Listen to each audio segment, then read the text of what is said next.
Hi there, welcome back to another video. My boy is a talented reader, and today's video I have a 2006 Nissan Altima. So I'm going to show you the motor mounts for it. So it carries 4 motor mounts inside the engine room. So I'm going to show you all of them and where they go. So this one is the passenger side motor mount. Go right here, passenger side. That's the motor, the 2.5. And go right here. This one.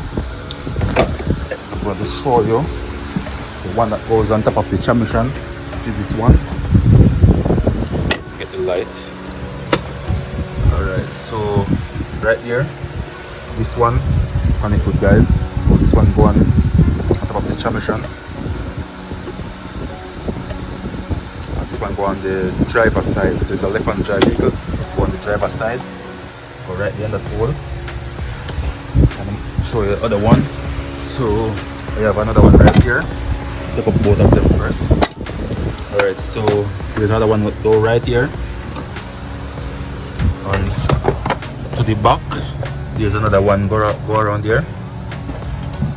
Alright, so let me see if I can get the correct one to show you guys. Hold on. Alright, so this one. Hold on, let me confirm first, guys. Want to get the correct one. Alright, so this one right here, guys, go to the front of the motor. And the transmission right here. This one right here, guys. You can see right here that hole in it also.